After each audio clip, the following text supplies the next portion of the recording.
Hi. I'm back here again to talk about some dolls. The last time I took a break this long, I think it was when my monitor literally fell on me. But I'm happy to be back. It has not been the easiest month ever, as you may have probably surmised.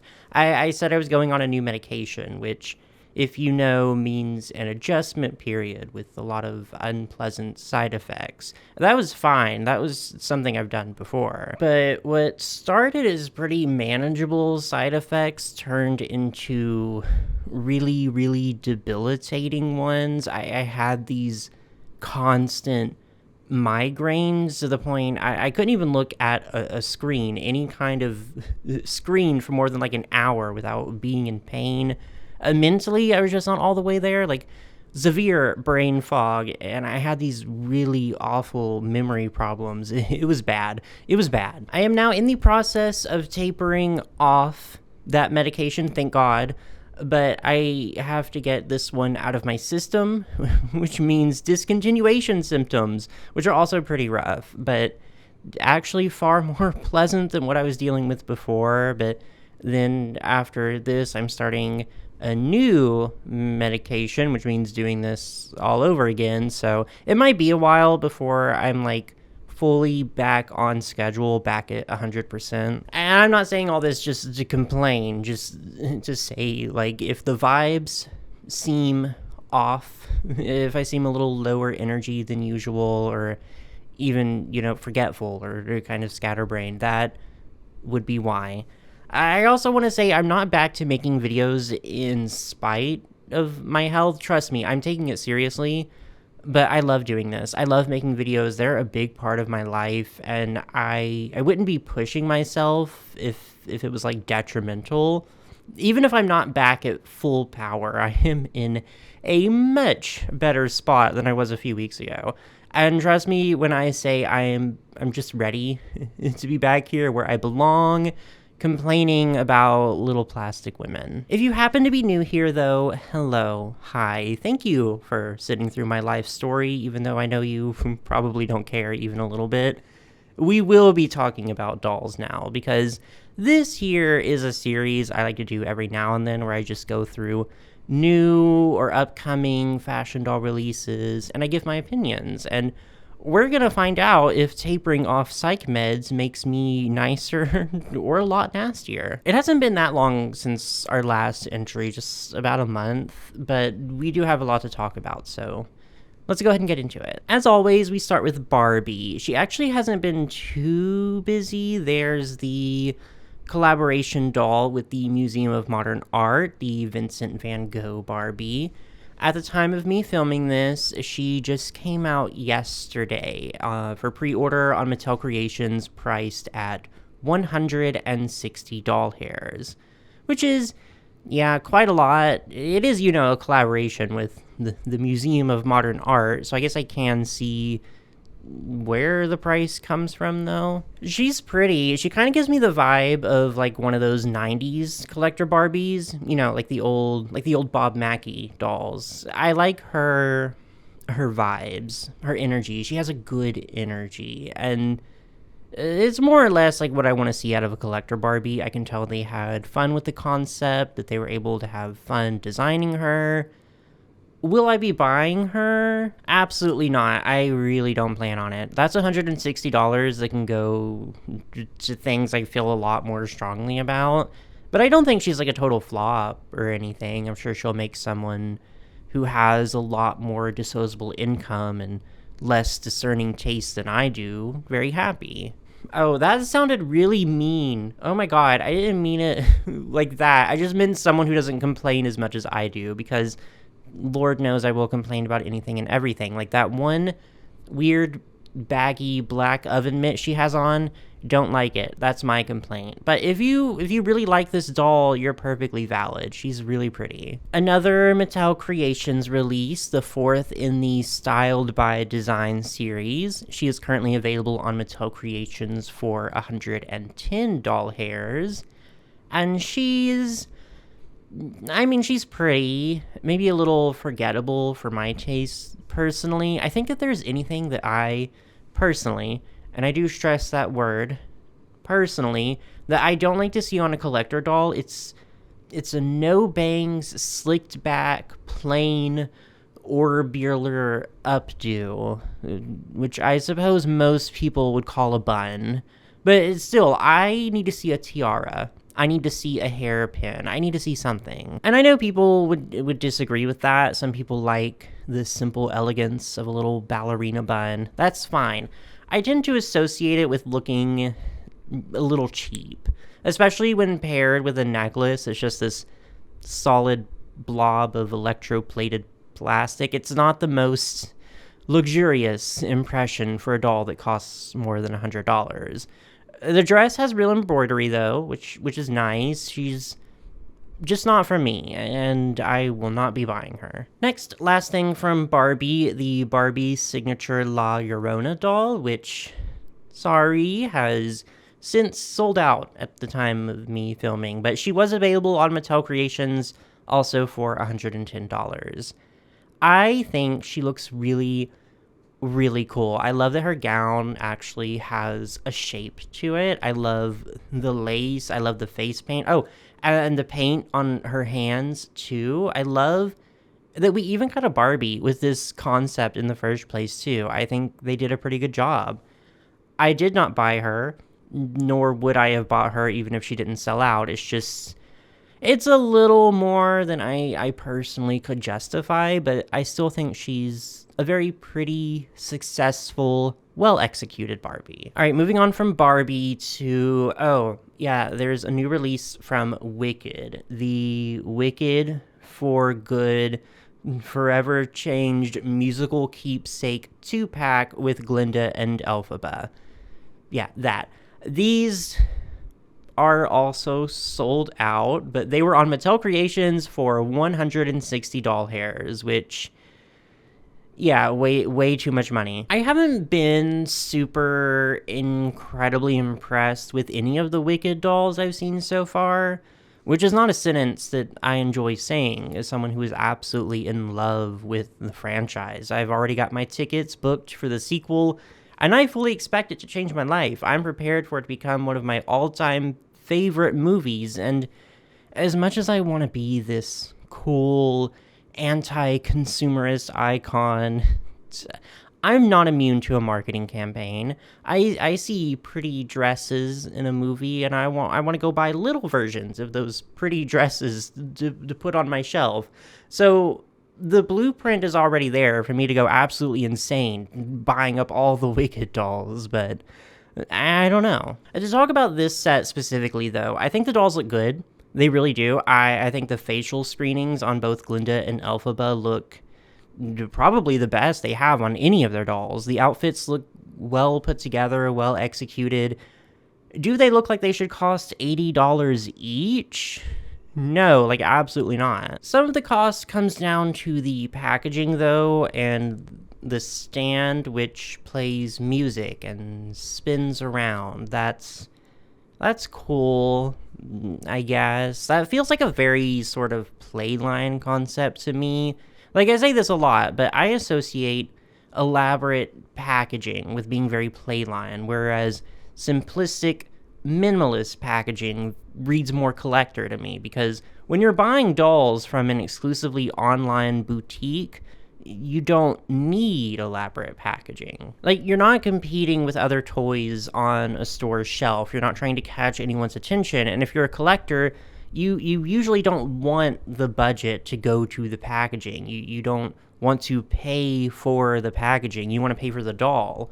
I realize I'm speaking very broadly, and this isn't necessarily universal, but that's why when I see these big packaging concepts and gimmicks, I don't feel like they were necessarily made with collectors in mind. So I see this extremely high price point, and it just feels like a disconnect, I guess. I hope that makes sense. If it doesn't, blame it on the medications, because I'm gonna milk that excuse for as long as I possibly can. But yeah, like, the dolls don't look bad. Were these sold individually in just ordinary packaging for like honestly, I'd even say $40 each. I'd buy them. I definitely would, but I'm not paying $160 for two very ordinary dolls and a big plastic stand that rotates and plays music. I'm just not, and you can't make me, Mattel. So we're still talking about Mattel Creations.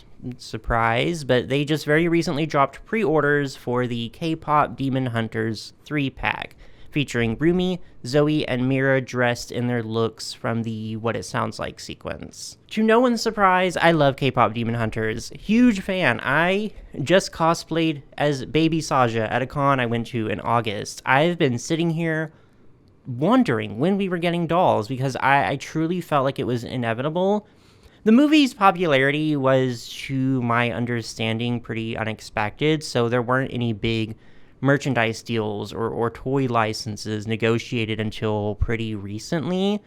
These dolls won't even ship until October of next year, 2026, so you can tell Mattel is really rushing the process so they can capitalize on the hype here. So much so that if you look closely at these stock images, you'll see they're pretty unfinished. The clothing and most of the accessories look to me like they're digital mock-ups, and that in particular is just like a little insane to me. Putting dolls up for sale before you even have a proper prototype to show, and opening pre-orders practically a year in advance. And also, the set costs $150, so basically $50 a doll. I do think they look good, especially the faces, the sculpting, the proportions. I'm very pleased with them on that front. The clothes, I mean, I can't really judge because, again, we don't really know what the clothes will look like, if they'll look anything like they do in these pictures. The fact Rumi has a zipper that's fully printed on really worries me. That worries me a lot. But that aside, overall, just from what I see, I do like them. I'm not unhappy. Like, I'm really not. The price still put me on the fence about buying them. Pre-orders opened today, and for some reason I thought they were made to order, so I thought I would have time to mull it over. No, they were limited and they sold out, so that made my decision for me, unfortunately.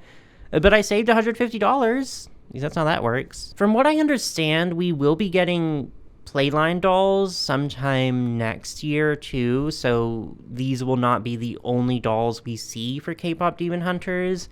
I don't know if that's confirmed. I might be mistaken, but I also think Mattel would be absolutely insane and stupid to not make Playline dolls, so hopefully we see some. And hey, Mattel, I'm asking so very nicely, please, Baby Sasha doll. Please. Next, I do want to revisit some dolls I have actually already talked about, but it was a while back before they started to actually roll out in stores. And that is the line of Dress to Impress dolls from the company Fat Mojo. The first time I saw these, I really only had good things to say about them, and I still pretty much stand by that. So, the dolls that people are now starting to find in stores, there's Bubblegum Gal, who I think is my favorite of the lineup. This outfit is just like everything to me. Great quality, great design, great execution, cute accessories. I already sense a lot of people right now typing up in the comments that they hate how the faces look, and I understand. Like, I do. The Roblox style is not my favorite, and historically has really just not translated super well to fashion dolls. The stylization of these, I think, are as good as they possibly can be, though, while still maintaining the whole Roblox identity, which, you know, I personally could live without, but it's a part of their DNA, you know, so it's fine. I guess I definitely do think these faces can grow on me with time, and there's really a lot I can look past, you know, for some really good fashions. There's also the Stardust Softie doll, who is really cute. Her outfit is a little simpler, but I can already see people buying her just for the arm warmers and the leg warmers alone. I already know I'm going to be seeing these in a ton of restyles. Lastly, there's the Y2K Pop Star Boutique set, so she comes with a few extra outfit pieces. The extra dresses are admittedly nothing really to write home about, but the outfit she comes with, wearing in the box, is so cute. The hat and the coat combo, I love it. Okay, let's talk Monster High. We gotta walk on back over to Mattel Creations to talk about something else that is sold out now. The Monster High Alien Skeletor Xenomorph doll, which sold for $85. Keep in mind that what I'm about to say comes from someone who has still yet to buy a single Skeletor doll. I'm just really not that audience. Like, I'm not a big fan of horror movies. Case in point, I've never seen Alien, so it's rare that they appeal to me, and even more rare that they feel worth the price. This doll, however, I think is so cool, and although the price is definitely on the higher point, I don't think it's totally unreasonable just looking at all the custom sculpting and tooling that I can see went into making her.